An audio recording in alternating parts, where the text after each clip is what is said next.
Thank you for tuning in today to another episode here at Airbnb Rental Empire. Today's an important video, what I want to talk to you guys about, which is a lot of people are asking, are Airbnb bookings coming down? Are we in a recession? Are we in a downturn? I have 16 properties that I'm operating right now and doing about $2 million annually in revenue, so I definitely have a front row seat to what is happening in the real world. The first question is, are we seeing a reduction in bookings? Are we seeing a reduction in income? And the answer to that is definitively, I'm gonna say yes. I dove through all the numbers yesterday and dove in and really tried to check out the numbers and see what sort of a pattern I could see there, and I'm definitely seeing that. Some of that is also going to be seasonal. This is a very slow time of year during the holidays, but before the holidays, this is traditionally not a time where a lot of people travel, so there is some of that seasonality factor, but I'm even factoring in seasonality of this year versus the same time last year. But again, when you're talking about the slowest time of year, it's a little bit hard to compare and take those numbers too seriously with 100% face value. But nevertheless, we are seeing a reduction in bookings for sure. The next question is, how much of a reduction are we seeing? So I'm seeing about an 18 to 22% reduction in revenue per available night.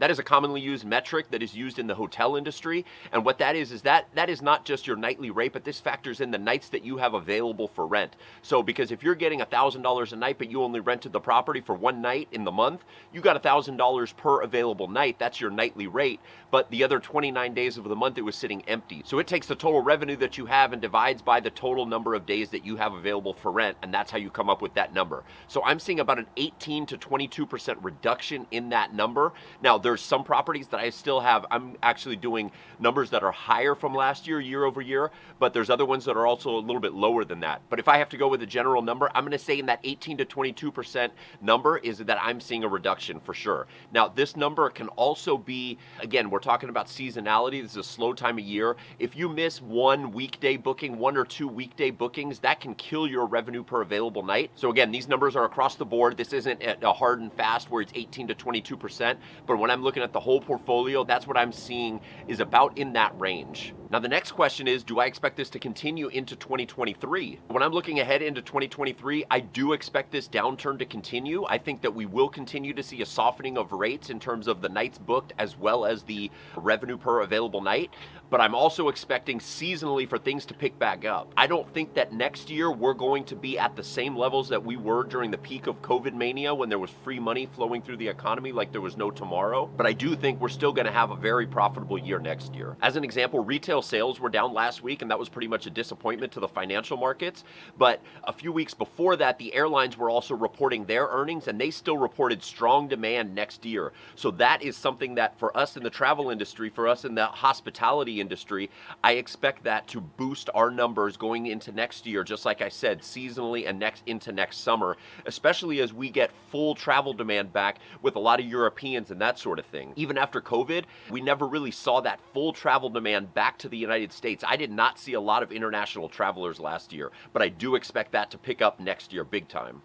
Now, going into next year, what I think is super important for everybody as operators is definitely to operate more efficiently. That is going to be super important because you are going to likely see a decrease in revenue from what you had in 2022 and 2021 for sure. So you're going to need to operate more efficiently, be a little bit more cognizant of the expenses that you have, but you still want to provide a quality product. That is super important. Especially as the landscape gets more competitive, you have more Airbnbs than ever on the market now. It is important that you don't let your quality suffer even though you're trying to operate a little bit leaner.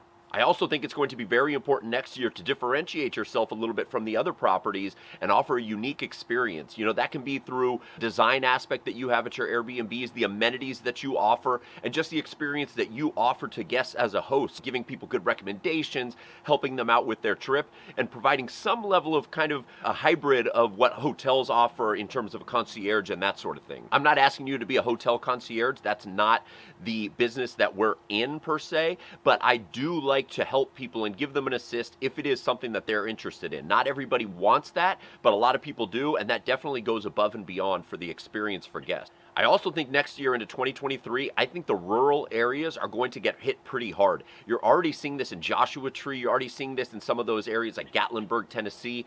These areas are already seeing severe downturns. I know they had a huge explosion of the number of Airbnb properties during the pandemic, and now you're seeing a lot of those things. They're sitting vacant. You're seeing property prices really soften in those areas. So I think if you're in those areas or looking to get into those areas, it's going to be kind of an interesting time because there's going to be some really good deals available, but at the same time, you're going to have to be pretty careful because the market is going to be pretty saturated in those areas, although I do think you're also going to lose some operators. So overall, to recap this, we're definitely seeing a reduction in bookings. This is the number of nights booked. I'm also seeing a little bit of a decrease in December and November, and definitely in the revenue per available night. My rates are down anywhere between 18 and 22%. Again, there's some that I'm still up on, but there's other ones that are even a little bit worse, but that's kind of the range that we're in. Next year, I expect this trend to kind of continue. I don't think it's going to get significantly worse. I don't think that. Obviously, everything can change. I'm speaking for this right now as a current snapshot as to what we're seeing in the economy, and I do expect these things to pick up again seasonally next year and us to have, again, profitable years next year going into 2023. So now to recap, we're definitely seeing a reduction in bookings, like I said, in 2022. I'm seeing a decrease in terms of the nightly rate as well as the number of nights booked per month right now. I'm talking for November and December, but I do expect into 2023 that these things are going to pick up again. Again, I'm taking some of that information from the airlines and what they're reporting on their finances and their quarterly reports. They're expecting strong demand. They are already seeing that with airline tickets, and that's going to translate over well to us in the hospitality industry doing these short-term rentals. Thank you guys for watching. If you guys got some value out of this, please do subscribe to my channel if you're not already subscribed. I'm here to give you guys the updates and help you guys in your journey to either be better operators at Airbnb or to start your empire in Airbnb. Thanks for watching.